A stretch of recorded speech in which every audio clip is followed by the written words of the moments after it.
مضبوط قسم کے فرشتے، سخت ترین فرشتے، منت کرنا کام نہیں آئے گا، مل کے سارے جہنمی فرشتے کو دھکا دے کے باہر نکل جائیں گے جیل کا دروازہ توڑ کے، یہ چیز سوچی نہیں جا سکتی۔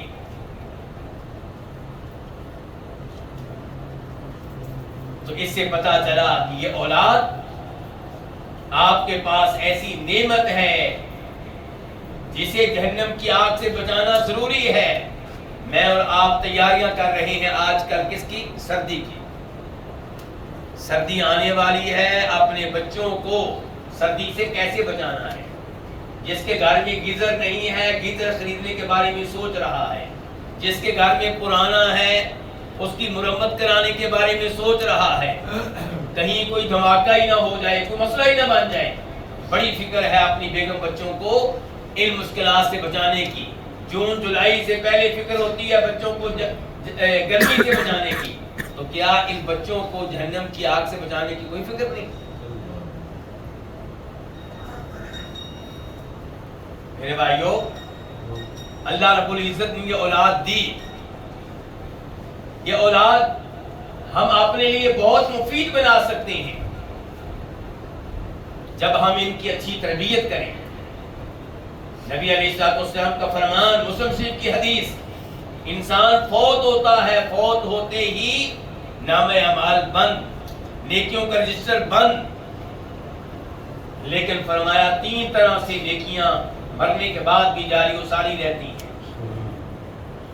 ایک یہ ہے کہ صدقہ جاریہ کر کے گیا ہے، کوئی پلاٹ لیا، اسے وقف کر دیا،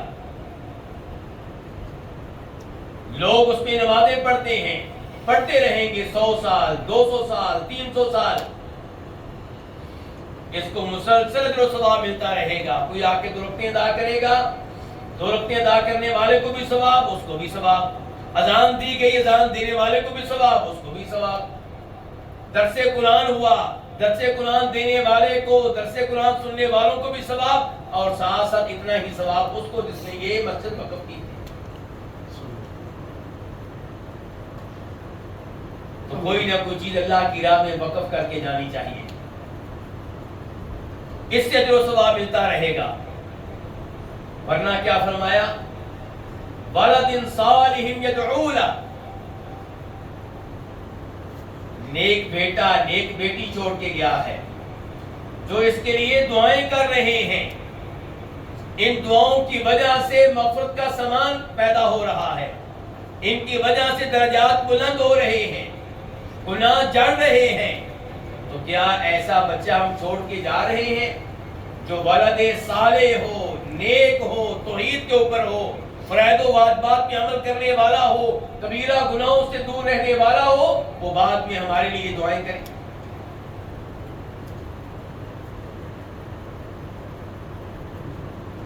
یا پھر کیا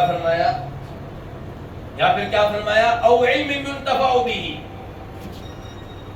یا آپ علم چھوڑ کر جائیں، آپ نے شاگرد تیار کیے جن کو آپ نے قرآن سکھایا، آپ نے شاگرد تیار کیے جن کو قرآن کی تفسیر پڑھائی، آپ نے شاگرد تیار کیے جن کو آپ نے صحیح بخاری پڑھائی، آپ نے شاگرد تیار کیے جن کو نماز کا طریقہ سنت کے مطابق آپ نے سکھایا۔ یہ جب تک اس علم پہ عمل کرتے رہیں گے، علم آگے پہنچاتے رہیں گے، اپنے بچوں کو سکھاتے رہیں گے، آپ کو ثواب ملتا رہے گا۔ دیکھیے اولاد کو آپ اپنے لیے کتنا مفید بنا سکتے ہیں۔ نبی علیہ السلام کی صحیح حدیث ہے کہ میت کا بسا اوقات درجہ بلند ہوتا ہے، وہ پوچھتا ہے یا اللہ میرا درجہ کیسے بلند ہوا؟ فرمایا تمہارے بیٹے نے تمہارے لیے دعائے مغفرت کی ہے۔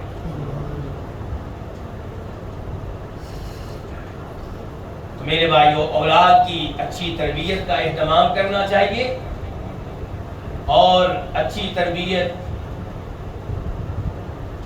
کیسے ہمیں معلوم ہوگا کہ کہاں سے اچھی تربیت مل سکتی ہے، کون سے ادارے اچھی تربیت کرتے ہیں؟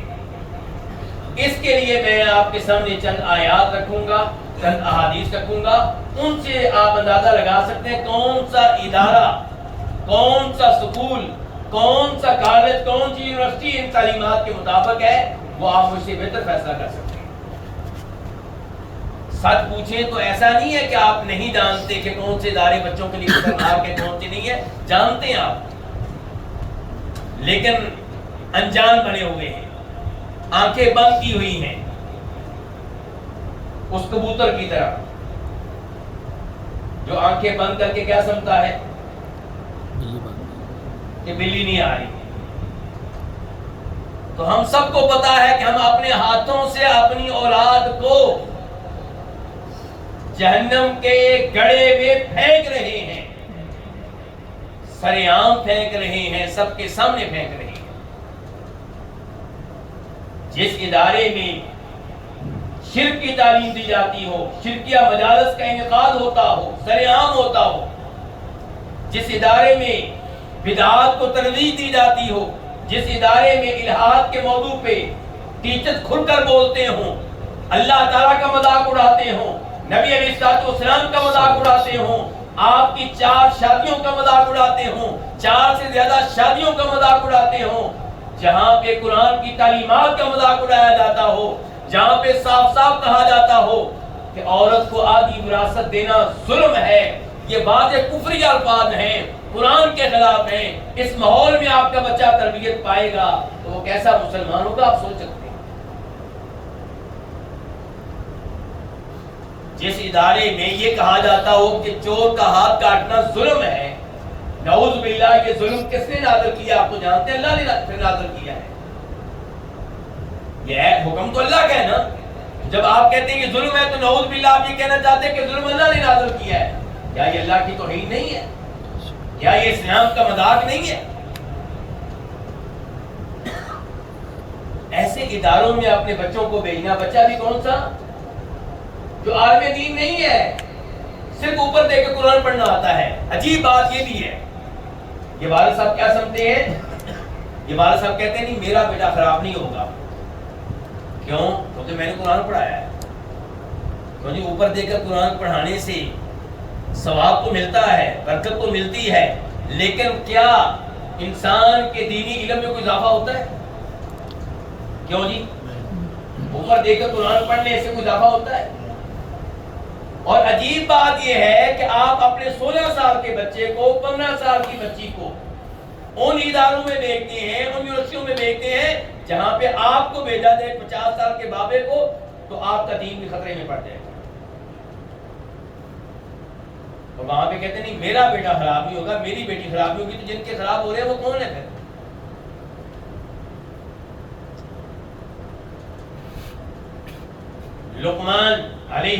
لقمان وہ اپنے بیٹے سے کیا کہہ رہے ہیں؟ یا بنی لا تشرک باللہ، پہلی نصیحت عقیدے کی ہے، یا بنی لا تشرک باللہ، میرے پیارے بیٹے اللہ کے ساتھ کسی اور کو شریک نہ کرنا، ان الشرک لظلم عظیم، شرک ظلم عظیم ہے۔ کیا میں اور آپ ایسے اسکولوں میں اپنے بچوں کو نہیں بھیجتے جہاں عید میلاد النبی صلی اللہ علیہ وسلم کی مجالس ہوتی ہیں اور ان مجالس میں شرکیہ الفاظ کھل کر کہے جاتے ہیں، شرکیہ نعتیں کھل کر پڑھی جاتی ہیں، شرکیہ قوالیاں کھل کر پڑھی جاتی ہیں؟ آتے ہیں محی الدین سرکار بلاتے ہیں، سارے نبی تیرے در کے سوالی، سارے نبی کس کے در کے سوالی؟ اللہ کے در کے کہ نبی اسلام کے در کے؟ اللہ۔ تو کیا یہ نعتیں ان اداروں میں سر عام نہیں پڑھی جاتی؟ اور ہمیں ہے کوئی پرواہ؟ بس ہمیں یہ پتا ہے کہ نہیں، یہاں میرے بچے کی بیس اچھی بنے گی، کیونکہ سب ٹیچر جو ہے اچھی انگلش میں گفتگو کرتے ہیں، انگلش کی خاطر بچے کا دین و ایمان خطرے میں، کوئی پرواہ نہیں۔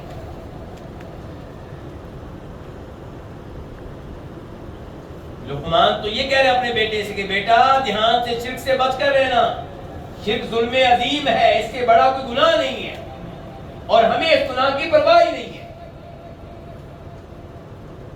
نبی علیہ السلام نے جب تربیت کی عبداللہ ابن عباس کی، چھوٹی عمر کے ہیں، نابالغ ہیں، آپ کے چچا کے بیٹے ہیں، آپ کے پیچھے سواری پہ بیٹھے ہوئے ہیں، تو کیا کہا تھا؟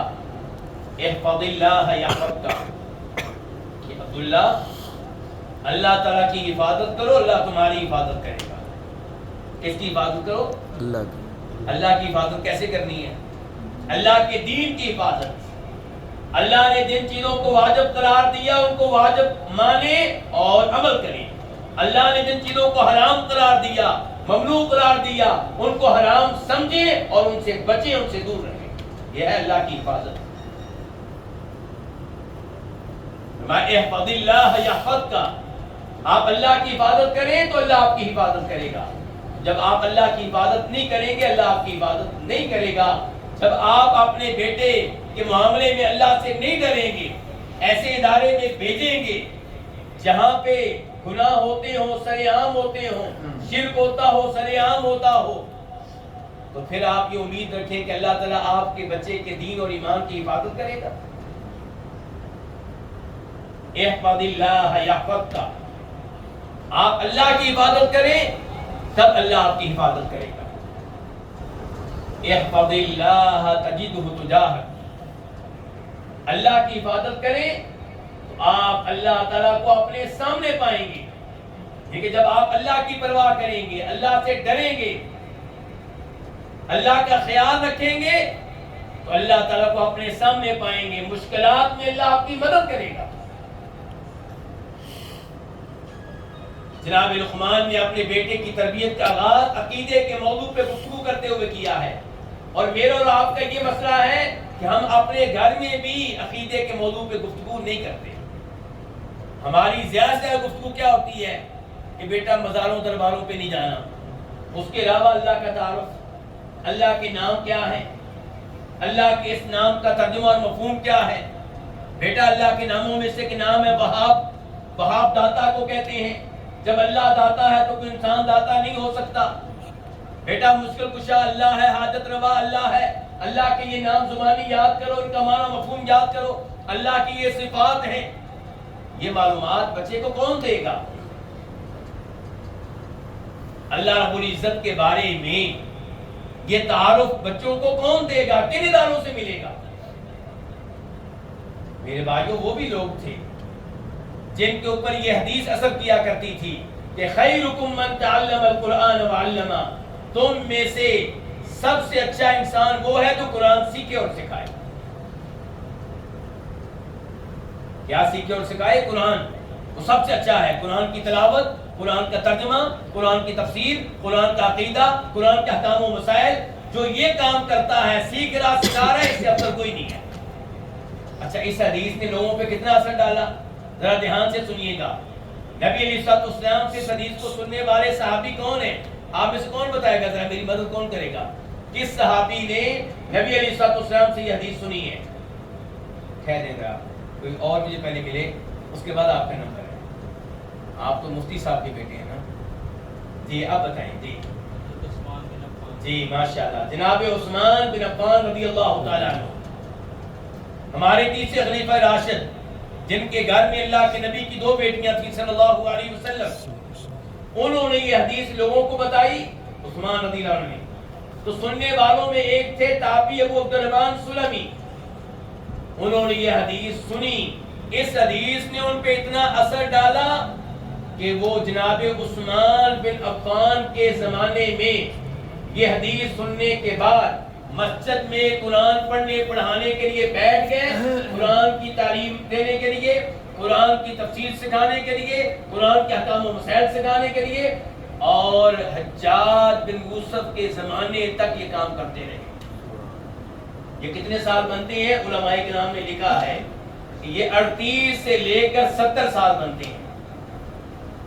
یعنی کہ اگر آپ جناب عثمان بن عفان کا آخری زمانہ لیں، آپ اگر یہ تصور کریں کہ جناب عثمان کے آخری زمانے میں اس کام کے لیے بیٹھے ہوں گے، قرآن پڑھنے پڑھانے کے لیے، اور حجاج بن یوسف کے ابتدائی زمانے تک بیٹھے رہے ہوں گے، تو تقریباً 38 سال بنتے ہیں، 38. اور اگر آپ یہ سمجھیں کہ جناب عثمان کے شروع کے زمانے سے لے کے حجاج کے آخری زمانے تک یہ کام انہوں نے کیا ہے، 70 سال بنتے ہیں. ایک حدیث سے اتنا اثر ڈالا. کیا کسی حدیث نے اتنا اثر میرے اوپر بھی ڈالا، آپ کے اوپر بھی ڈالا؟ یا یہ صورتحال ہے ہماری، ادھر سے حدیث سنی اور ادھر سے نکال دی، ادھر سے قرآن سنا اور ادھر سے نکال دی. تو نبی علیہ السلام عقیدے کے موضوع پہ عبداللہ ابن عباس کی تربیت کر رہے ہیں. لقمان اپنے بیٹے کی تربیت کر رہے ہیں تو سب سے پہلے گفتگو عقیدہ کے موضوع پہ کی گئی ہے.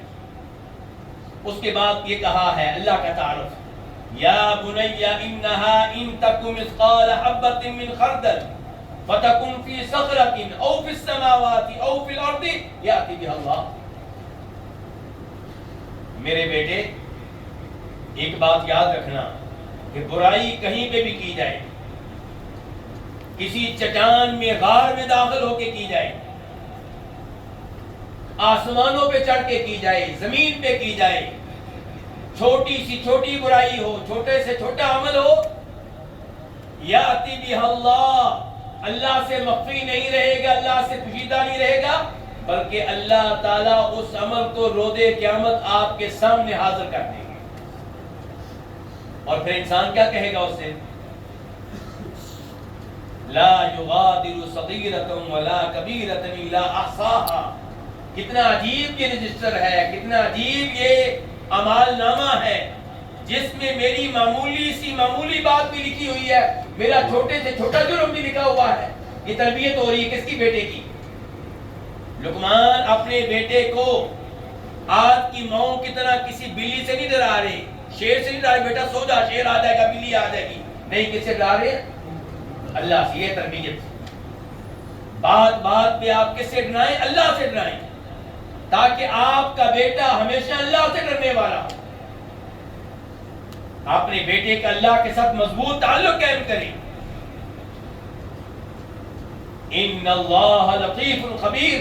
اپنے بیٹے کو بتائیں کہ بیٹا اللہ لطیف بھی ہے, خبیر بھی ہے. خبیر ایک ایک چیز سے باخبر ہے, تمہاری ایک ایک حرکت کو دیکھ رہا ہے. دقیق سے دقیق اعمال اس سے مخفی اور پوشیدہ نہیں ہے, کیونکہ وہ لطیف ہے. بچے کی تربیت کی جائے اس انداز سے. بچے کو کبھی آپ ہاتھ سے پکڑیں, قبرستان میں لے کر جائیں, بیٹا یہ ہے ہمارا مستقل ٹھکانہ, بیٹا یہ گری ہوئی قبر دیکھو, یہ قبر کا گھڑا دیکھو, یہاں پہ تجھے دفن کیا جائے گا, مجھے دفن کیا جائے گا بیٹا. لیکن ہم اپنے بیٹے کو کوئی میچ دکھانے کے لیے ساتھ لے جاتے ہیں, کوئی تماشا دکھانے کے لیے ساتھ لے جاتے ہیں, شادیاں دکھانے کے لیے ساتھ لے جاتے ہیں. قبرستان میں کہتے ہیں بچوں کو نہیں جانا چاہیے, چھوٹے ہیں ابھی. یعنی کہ بچوں کو گناہ تو سکھائے جا سکتے ہیں چھوٹی عمر میں, لیکن نیکی نہیں سکھانی چھوٹی عمر میں. قبرستان میں خود جائیں, آپ کا دل زندہ ہو, مردہ ہو چکا ہے, آپ کو موت یاد آئے, آپ کو آخرت یاد آئے, اور اپنے بیٹے کے دل میں یہ باتیں بچپن سے داخل کر دیں, تاکہ بچپن سے ہی وہ اللہ سے ڈرنے والا ہو, قبر کی زندگی کی فکر کرنے والا ہو, آخرت کی فکر کرنے والا ہو. تربیت اس انداز سے کی جاتی ہے. تربیت کیسے کی جاتی ہے؟ بخاری شریف کی حدیث ہے, ام سلمہ رضی اللہ تعالی عنہا, ان کے بیٹے عمر اللہ کے نبی اسلام کے کیا لگتے ہیں؟ کون بتائے گا آپ میں سے؟ جی, ام سلمہ کے بیٹے عمر نبی علیہ السلام کے کیا لگتے ہیں؟ بیٹے ہی ہوئے, بیگم کا بیٹا بیٹا ہی ہوا. آپ کے ساتھ بیٹھ کے کھانا کھا رہے ہیں, ایک لقمہ ادھر سے اٹھاتے ہیں, ایک لقمہ ادھر سے اٹھاتے ہیں. کون؟ عمر. تو آپ نے کہا بیٹا جب کھانا کھانا ہے سم اللہ, سب سے پہلے کیا کرنا ہے؟ بسم اللہ پڑھنی, اللہ کے نام لینا ہے. وَقُلْ بِيَمِينِكَ, اور بیٹا دائیں ہاتھ سے کھانا ہے. وَقُلْ مِمَّا يَلِيكَ, اور اپنے سامنے سے کھانا ہے, کسی کے سامنے سے نہیں کھانا. آج جب ہم ایئرپورٹ پہ جاتے ہیں, کیونکہ یہ جو ماڈرن لوگ ہیں یہ ظاہر ہے کہ ہمارے گلی محلے میں تو آتے ہی نہیں کہ ہم ان کو وہاں دیکھیں, ایئرپورٹ پہ ان کو دیکھنے کا موقع ملتا ہے.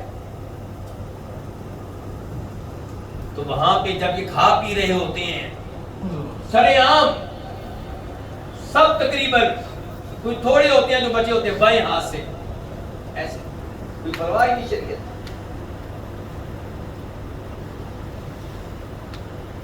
ہم اپنے بچوں کو ان اداروں میں بھیجتے ہیں جہاں دائیں بائیں کھانے کا کچھ صبر نہیں، بائیں ہاتھ سے کھانا کوئی عیب نہیں، گناہ کو گناہ نہیں سمجھا جاتا.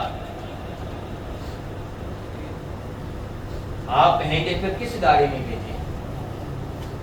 میری بات مانیں تو میں تو اپنی بات کر دوں گا، لیکن آپ نے کہنا ہے مولوی صاحب کے چکروں میں پڑھ کے میں تو کہوں گا عالم دین بنائیں.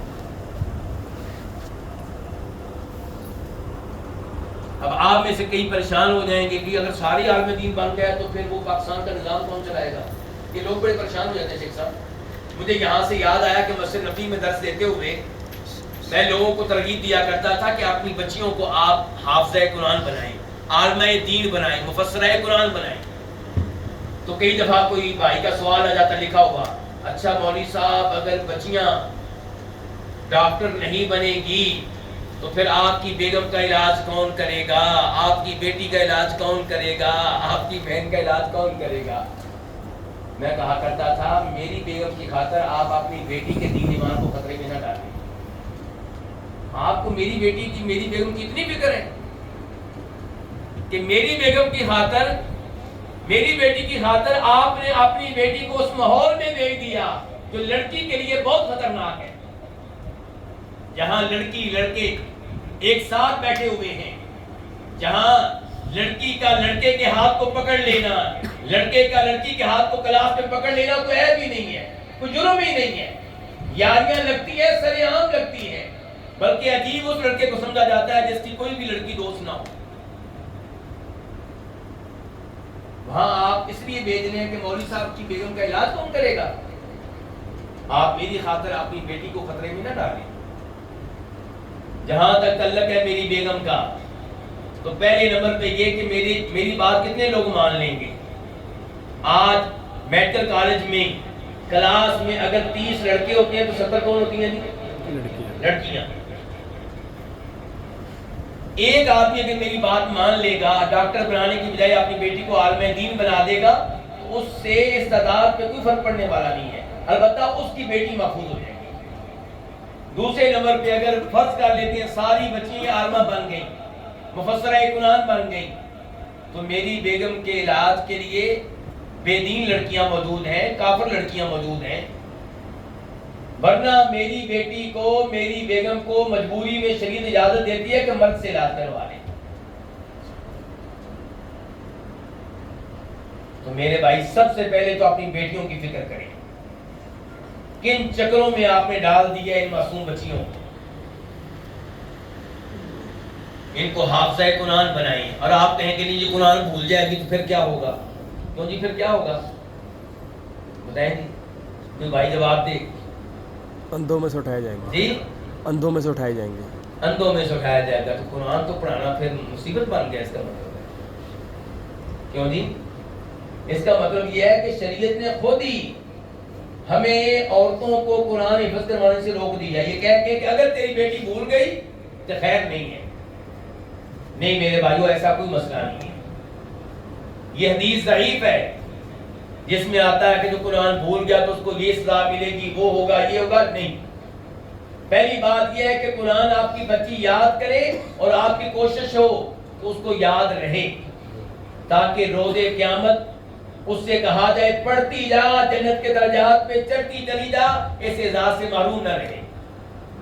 لیکن اگر وہ بھول بھی گئی تو اس سے بہتر ہے جس نے حفظ نہیں کیا. کیوں؟ اس نے حفظ کرتے ہوئے 3 سال صبح و شام قرآن کو پڑھا ہے، بار بار پڑھا ہے، ہر حرف پہ 10 نیکیاں کمائی ہیں، پتہ نہیں کتنی نیکیاں کٹی کر لی ہیں. اور پھر جب اس پارہ سناتی تھی، سنتی تھی، کتنی نیکیاں اس نے جمع کی ہیں. اور پھر قرآن بولنے کے باوجود اس کو کچھ نہ کچھ یاد رہ جائے گا. قرآن بولنے کے باوجود اس کی قرآن پڑھنے کی رفتار دوسری بچیوں سے بہتر ہوگی. تو پہلی بات تو یہ ہے کہ انشاءاللہ آپ کی بچی قرآن بولنے والی نہیں ہے، بلکہ آج وہ حافظ قرآن بنی ہے، کل اس کو دلچسپی پیدا ہوگی کہ اللہ نے میرے اوپر انعام کیا ہے، مجھے حافظ قرآن بنا دیا ہے، اب میں نے قرآن کی تفسیر سیکھنی ہے، میں نے جاننا ہے کہ اللہ نے ان 30 پاروں میں مجھ سے کیا کہا ہے.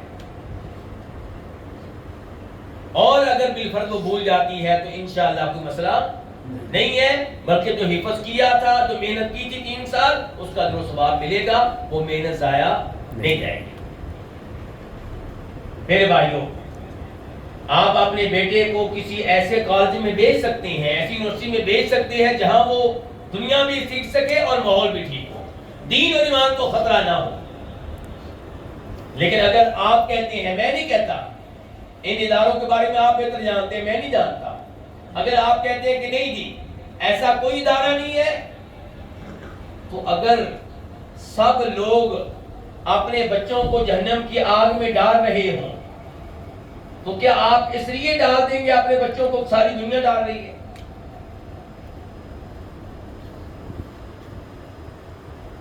اگر ایسا کوئی ادارہ نہیں ہے، آپ کہتے ہیں، میں نہیں کہہ رہا، مجھے نہیں پتا، اگر آپ کہتے ہیں ایسا کوئی ادارہ نہیں ہے جہاں پہ الحاد نہ ہو، جہاں پہ شرک نہ ہو، سرعام شرک کی بات کر رہا ہوں، جہاں پہ سرعام شرک نہ ہو، سرعام الحاد نہ ہو، بے حیائی اپنے عروج پہ نہ ہو، لڑکے لڑکیوں کی یاریاں اپنے عروج پہ نہ ہو، ایسا کوئی ادارہ نہیں ہے، تو ٹھیک ہے، پھر آپ سادہ تعلیم اس کو دلوا دیں، ہمارے پاس لے آئے، ہماری طرح مولوی بنا دیں،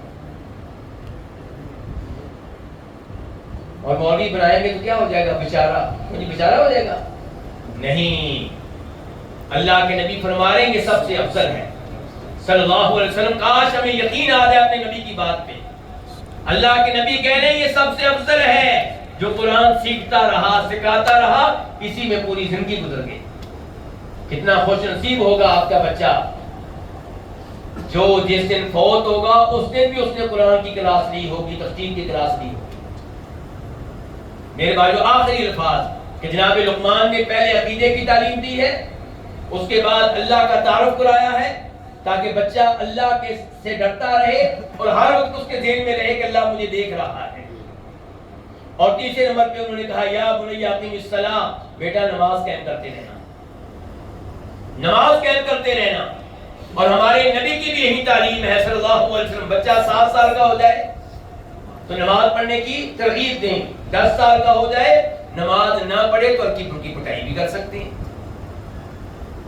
وَأْمُرْ بِالْمَعْرُوفِ وَانْهَ عَنِ الْمُنْكَرِ، اس کے بعد لقمان کیا کہہ رہے ہیں کہ بیٹا نمازیں قائم بھی کرنی ہے، لوگوں کو نیکی کا حکم دینا ہے، برائی سے روکنا ہے۔ اس کا مطلب یہ ہے کہ پہلے سیکھنا پڑے گا نیکی کس کو کہتے ہیں، برائی کس کو کہتے ہیں، علم لینا پڑے گا۔ اس سے پتا چلا کہ بیٹا علم لو، سیکھو کہ اللہ کن چیزوں پہ راضی ہوتا ہے، کون سے اقوال پہ، کون سے اعمال پہ، کون سی باتوں پہ اللہ ناراض ہوتا ہے، ان پہ عمل بھی کرنا ہے اور لوگوں کو بھی نیکی کی ترغیب دینی ہے، برائی سے روکنا ہے۔ وَاصْبِرْ عَلَىٰ مَا أَصَابَكَ، بیٹا جب دین کی دعوت دو گے، شرک سے روکو گے، برائیوں سے روکو گے، بدکاری سے روکو گے، بے حیائی سے روکو گے، الحاد سے روکو گے، سود سے روکو گے، لوگ تمہارے مخالف ہو جائیں گے، تمہارے خلاف باتیں کریں گے، زمین تمہارے لیے تنگ کر دی جائے گی، تمہارے بچوں پہ آوازیں کرتی جائیں گی، محلے میں رہنا تمہارے لیے مشکل ہو جائے گا، لیکن بیٹا تم نے صبر کرنا ہے، کیونکہ یہ ممکن نہیں ہے کہ کوئی دین کا کام کرے، توحید کا کام کرے، شرک سے روکے اور دنیا اس کی مخالفت نہ کرے۔ انبیاء کرام علیہ السلام نے دین کے لیے کام کیا، دنیا ان کی مخالف ہو گئی۔ اس کے بعد جناب لقمان نے اخلاقیات کی تعلیم دی ہے کہ بیٹا تواضع اختیار کرنا، تکبر نہیں، گردن میں سریا نہیں ہونا چاہیے، زمین میں اکڑ کر نہیں چلنا، ولا تمشی فی الارض مرحا، بیٹا اللہ تعالیٰ اس سے محبت نہیں کرتا جو تکبر کرنے والا ہو، فخر کرنے والا ہو۔ بیٹا آواز تمہاری پست ہونی چاہیے، چیخنا چلانا، لوگوں کے اوپر روب ڈالنا یہ اچھی بات نہیں ہے۔ تو میرے بھائیوں یہ چند باتیں ہیں جو میں نے آپ کے سامنے رکھی ہیں۔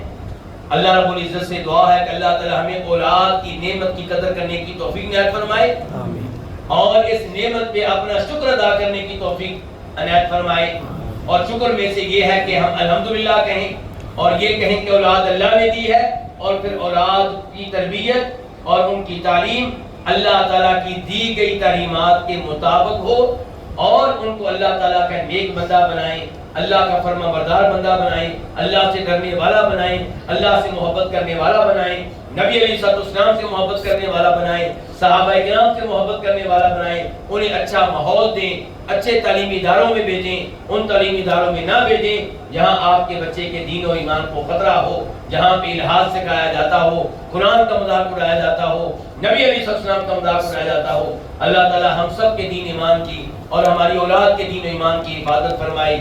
آپ سب کو اللہ جزائے خیر دے۔ آپ لوگوں نے قیمتی وقت دیا اور بڑے پیار محبت سے درس سنا، دل جمی سے بیٹھے رہے۔ اللہ تعالیٰ اس مجلس کو ہمارے جنت میں جانے کا سبب اور ذریعہ بنا دے۔ اللہ تعالیٰ ہم سب کے رزق میں، ہم سب کے علم و عمل میں برکتیں ڈالے، اور اللہ تعالیٰ ہمارے ملک کی حفاظت فرمائے۔ یا اللہ دین کے لحاظ سے، دنیا کے لحاظ سے ہمارے ملک کی حفاظت فرما۔